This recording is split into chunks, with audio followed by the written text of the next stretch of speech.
Do you ever feel overwhelmed? Not by anything in particular, but just life. The journey of life can be daunting between working to pay the bills, growing your relationships to keep your family afloat. And then, where does that leave time for yourself and your personal health?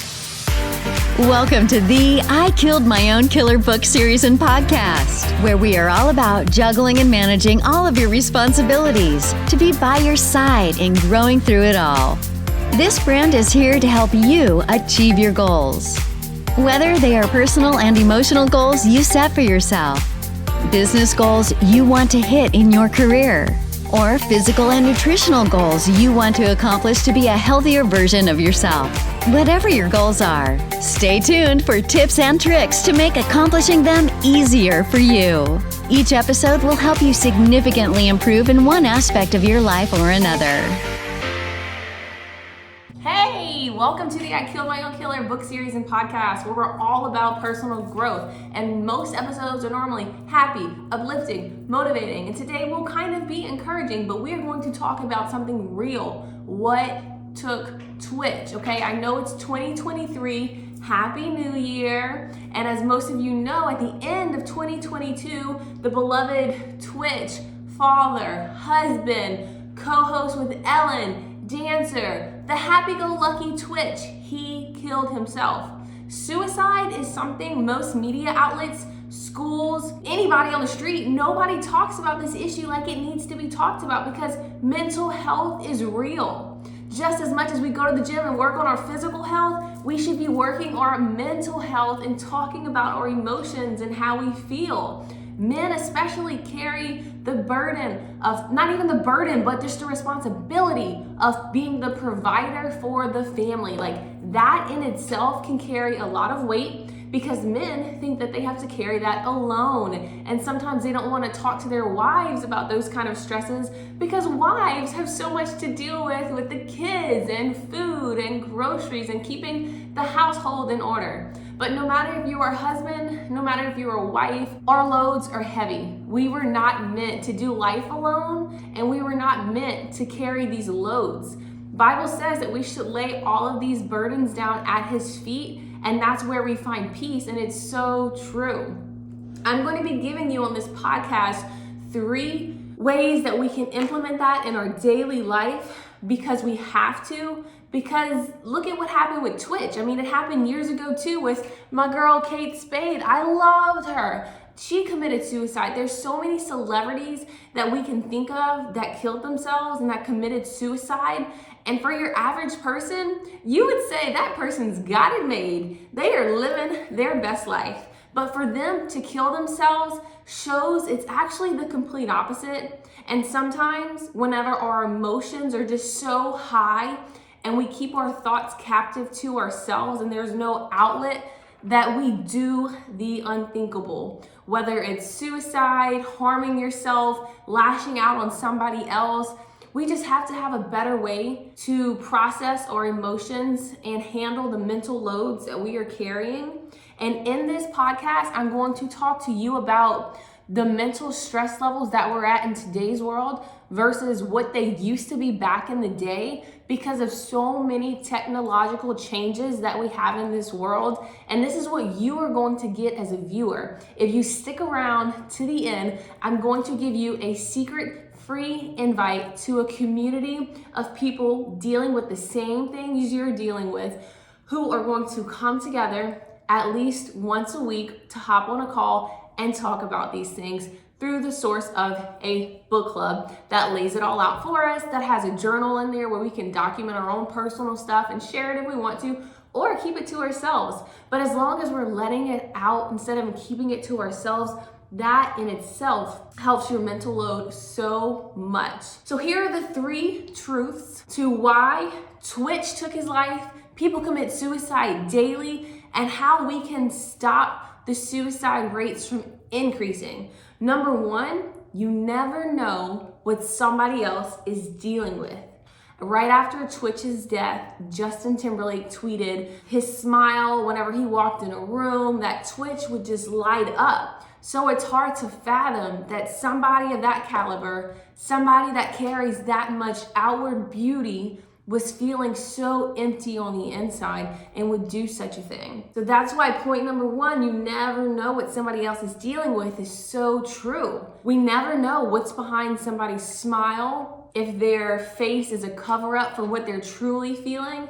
And that's why I believe it's very important every single day, no matter what you are dealing with, is greet somebody, tell them hello, give them a smile. If you work a customer service job, it's so important, even though you're dealing with a lot of different people, it's very important to treat everyone as you want to be treated, in a friendly manner, no matter how long your days are, or what kind of stresses you're carrying out from home. Whenever you're in the workplace, you're interacting with so many different people, and you never know which customer of yours could really use an encouragement for that day. I love going to Chick-fil-A because I get that encouragement from all of the workers. They're always so positive and so happy. So you never know how much your positivity can change somebody's life, because you don't know what that person is truly dealing with. We live in a society where you ask somebody, hey, how are you doing? And your automatic response is just, hey, I'm good, how are you? You're not like, hey, the kids are driving me crazy. Hey, I had a panic attack in traffic today. It's because you don't want to just unload all that negativity on somebody when they initially greet you, and I get that.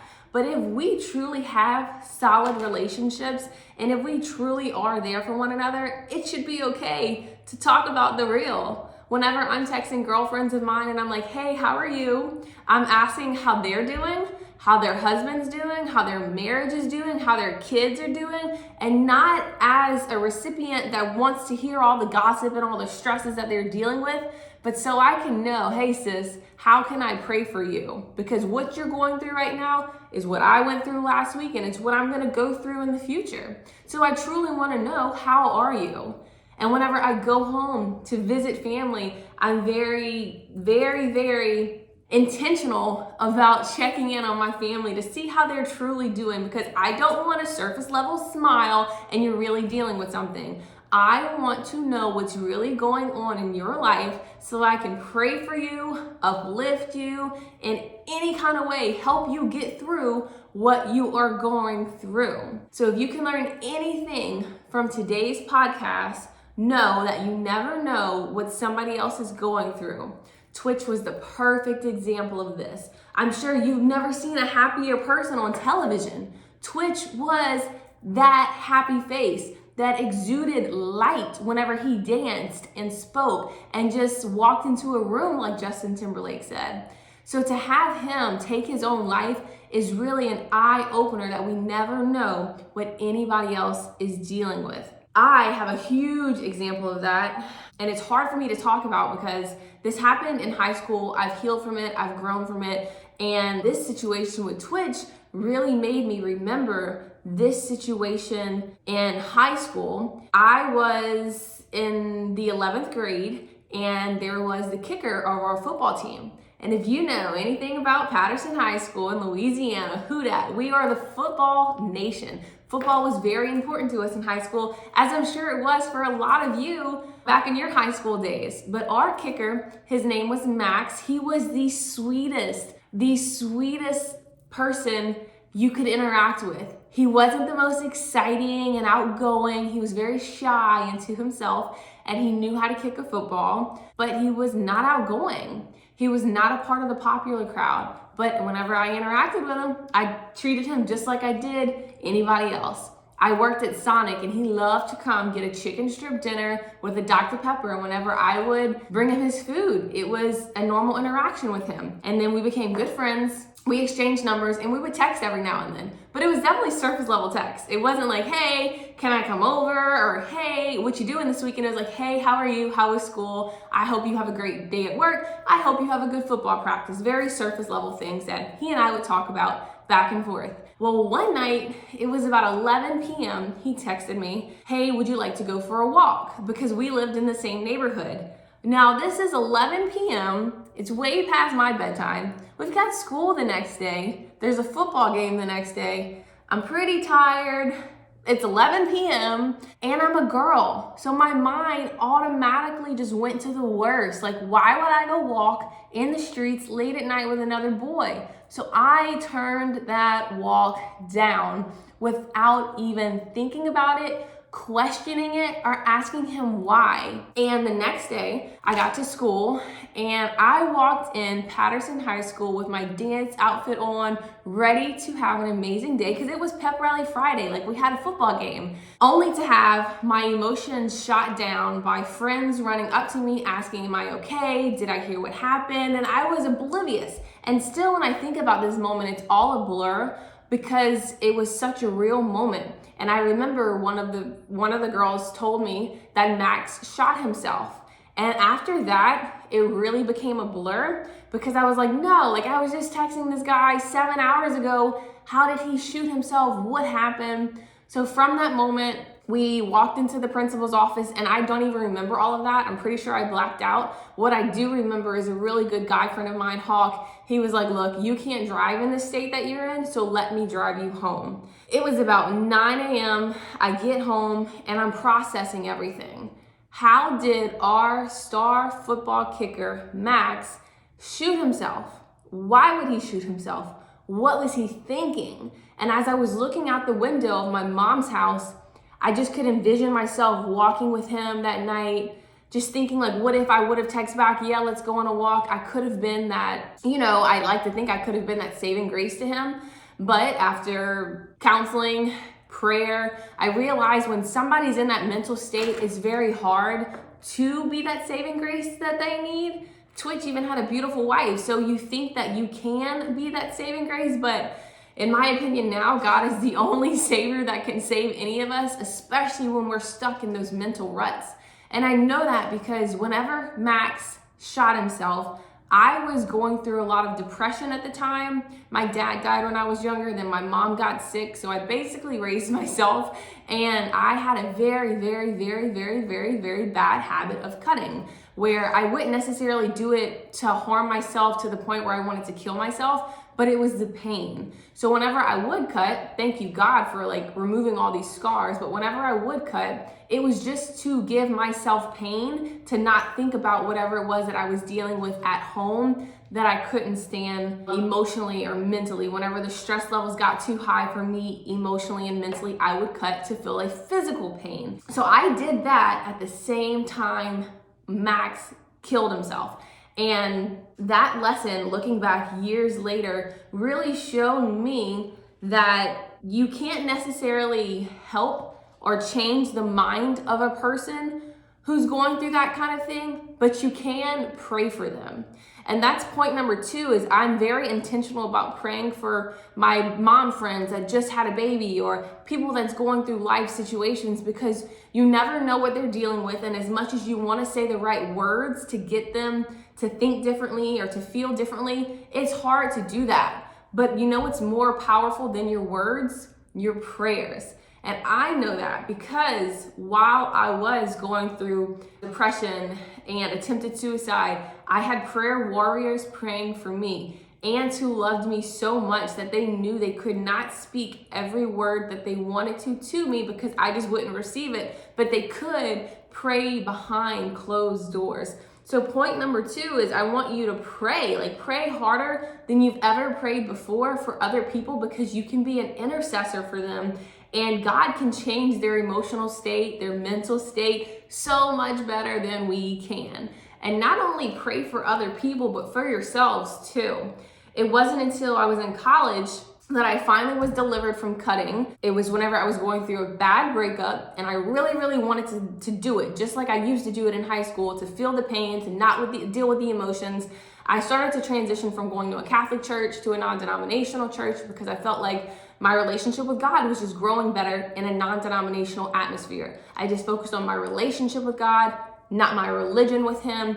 And while I was focusing on my relationship with God, in those moments, I was real with my prayer time with Him. Like, God, I want you cut right now. I want to get scissors. I want to get something. I want to feel pain, because this emotion, the stress that I'm feeling right now, the loneliness, I don't like it and I can't take it. And God would give me peace in every situation, in every high, intense, emotional moment that I was in, God would give me a peace like no understanding. And the more I leaned onto Him, the more I prayed, the more He was able to deliver me from those old coping mechanisms to just walking in what He wanted me to do whenever emotions and mental loads were too much, which is to take that load and lay it at His feet. And previously, I was the type of girl that would read that in the Bible and say, what does that even look like? How do I take something off of me and give it to you? But the more I practiced it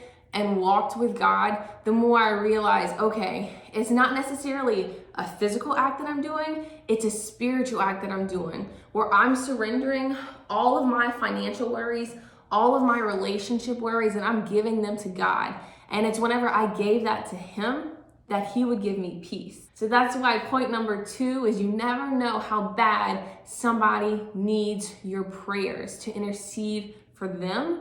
And then you never know how bad you have to pray for yourself sometimes. I love the saying, you have to stay ready so you don't have to get ready. And that's how I treat my prayer life now, is I'm always praying in the Spirit for other people, for myself, because you never know how something could change your thoughts, your emotions, or even your physical situation. There was this song that would always remind me of my dad's death.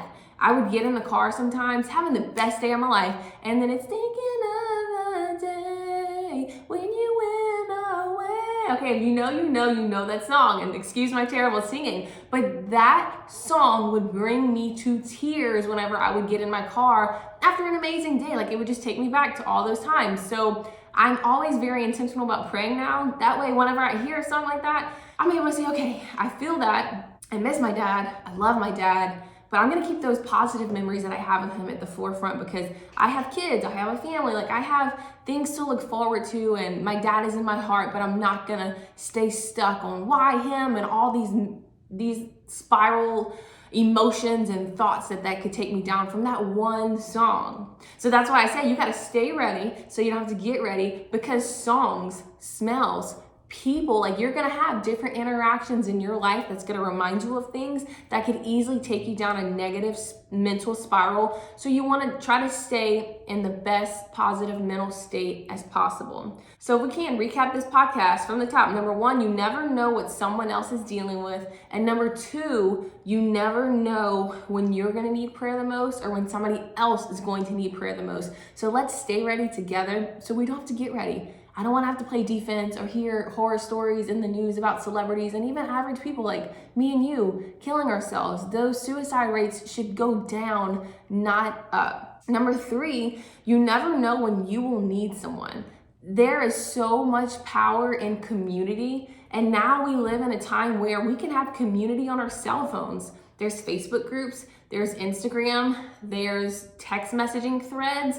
So we should all have just a circle of people that we can lean onto whenever something happens. A month and a half ago, for me, I was going through something and I was like, yo, God, I know you got this and I feel it and I'm here for it, but I need a little bit of something extra because I do not want to do anything that I'm going to regret. So I leaned onto my prayer sisters and I said, hey, please pray for me in this area. I need your prayers now. And I know that when they went to sleep that night, I was in their prayers. Or I know when they received that text message, they got on their knees and they prayed. And it meant so much to me to have them as a community of people praying for me, but also a community of people uplifting me and a community of people holding me accountable, to where if something got terribly wrong, I could go to them to vent, to talk about the situation with, and to hold me accountable to not do anything stupid.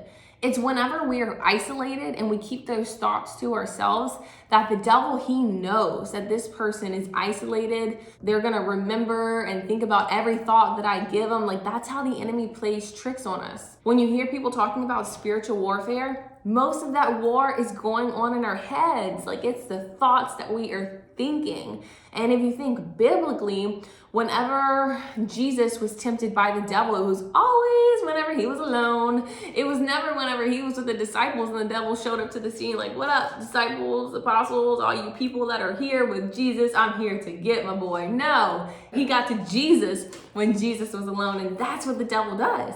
He's ready to attack us at any point in time where we isolate ourselves and we get stuck isolating ourselves whenever we think this problem is too big. Nobody's gonna understand what I'm going through. They don't even care about what I have to say or what I'm going through. Like, these are all doubtful thoughts from the enemy that we have to catch immediately whenever they come. So whenever you think that your problems are too big, remember we serve a God who's bigger, and you have people who have gone through bigger things too, so they'll be able to help you overcome and get through what you're going through. Whenever you think that these people don't want to hear your problems or be burdened with whatever you're going through, that's not true. Like, that is a lie from the depths of hell. The relationships you have in your life are there for a reason. Even if it's just people that you have on social media, these people probably follow you for a reason. So take heed to that. Now, obviously, if you get a new follower, please don't go throw up on them with whatever's going on in your life. But if you are looking to have a fresh start and build some kind of community, even if it is online, reach out to people, see how they're doing, share what's going on in your life, and slowly start to build that relationship with them, and make sure it's a community of positive people that are going to uplift you, and you see on their page it's positive stuff too. And then you can be positive together and build online community together. If you are not a part of the I Killed My Own Killer book series and podcast Facebook group, what are you waiting for? We are all in there waiting for you, talking about the different mental loads that we're going through, whether it's in our physical health, family stuff, relationship stuff, and spiritual growth. Like, we're all trying to level up in life. No, it's not easy, but we're there for each other to build one another up. So you never know when you'll need somebody, which is why it's so important to build relationships, solid relationships. Now that we are out of COVID, you can go do in-person stuff. So I like to find different mom groups to interact with different moms, because I can relate to them chasing and running around toddlers and babies all day. If you are a gamer, I'm sure there's gaming events that you could go to, or if you like sports, then I know there's physical ways for you to meet up. So having a community of people is so important. That way, when something happens, you're there to ask them for help, and that's okay. Whenever we had our baby girl London, my friends that I was doing Bible study with, they would bring me dinner because they knew I couldn't cook it because of the new responsibilities me and my husband was getting used to. So having community and people that are there to encourage you and support you and be there for you is so needed, because let's be real, life is gonna happen. People die, people are born, stresses happen, and changes happen. So having a community of people that's there for us in those moments, it's really needed. And it's needed to keep your mental state sane, I like to say. If you can remember anything, remember those three things. You never know what someone else is dealing with. You never know when somebody's gonna need your prayer or when you're gonna need prayer. And you never know when you're just gonna need somebody to lean on physically, in communication, in prayer, whatever that is. And the last thing that I wanna give you is try to understand this. If you're a Gen Z or if you're a millennial, this may be hard. If you are a baby boomer, you'll really get this. Times have changed so much. Whenever I was in junior high, we had ICQ, we had AOL chat, we had all these things where it was just evolving. You could talk to your friends in the afternoon after you finish talking to them in person.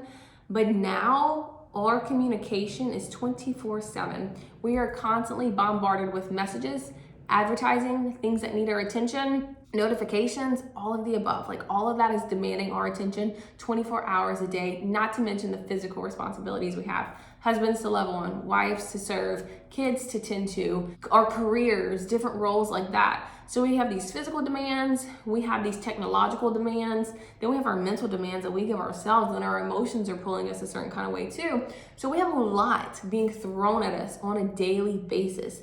We are in the information age now, and that has drastically changed in the past few years, and it's going to continue to change rapidly in the next few years. So that's why we have to take heed to all of this now, recognize where a lot of that anxiety and depression is coming from, whether it's comparing things on social media, whether it's our attention being called in so many different areas and we feel like we can't carry all of that on our own. It's different for everybody, and there's a lot of different reasons. But as long as we are aware of it, we're able to acknowledge it and then deal with it. So that's why I want to personally invite you to the I Killed My Own Killer book series and podcast where we are launching book number 2, I Killed My Own Killer, How Social Media Can Be Killing You Too, just to bring about mental awareness to what social media and technology, it's not only doing to the youth of our society, but it's doing to young adults like myself, the older generation. How you used to do things back in the day, it's not how you do them nowadays, and how we process things nowadays, it's not how we used to process them back then, especially the younger generation. So this book is all about bringing mental awareness to these things and taking a social media detox for some. For me, I work on social media, so I have to have strict boundaries with myself and technology. So if you feel like you could benefit from doing a social media detox, taking a mental load off of you if you work online on the computer, or if you always have your phone with you, like whatever that looks like for you. If you want to learn how technology has changed so much now from back in the day, with a personal journal that you can journal your feelings, your thoughts, and start to pinpoint some of those stresses with, let's do it together. We have an online book club, the I Killed My Own Killer book club, that's going to be coming out where we can all talk about this at least once a week. And I would like to invite you, if you want more information on this, be sure to join the I Killed My Own Killer book series and podcast Facebook group, where you'll find all of our daily interactions, inspiration, motivation there. And you can inquire on like, hey, when's the next book club, so you can join. And we would love to have you so we can get through this together and keep those suicide rates from increasing to decreasing. Thank you so much for watching. I can't wait to see you in the book club and look forward to the next episode. Like and follow for more on all things personal growth. Take care. Wow, how about that episode? I know you are motivated to kick your butt into gear and become a better version of yourself from this experience of the I Killed My Own Killer book series and podcast. The crazy title of this podcast comes from the original personal development book series. Each book will transform you even more than listening to this podcast. Each book takes a deeper dive into how you can better yourself physically, mentally, emotionally, financially, and even spiritually. Continue your journey of personal growth by being a part of the amazing personal growth book series that is written in a fun fiction way with in-depth journals concluding each chapter. What are you waiting for? Go order your book at www.kfoxworth.com and join the Facebook community in the private Facebook group named I Killed My Own Killer book series and podcast. You don't want to miss out on the full trifecta experience, including the books, the podcast, and the mastermind community in Facebook groups. Keep your personal growth burning desire on fire and be part of it all. It all starts here. So thanks for listening to the podcast, and stick around for more great episodes to keep you growing in all areas of life. You are killing it.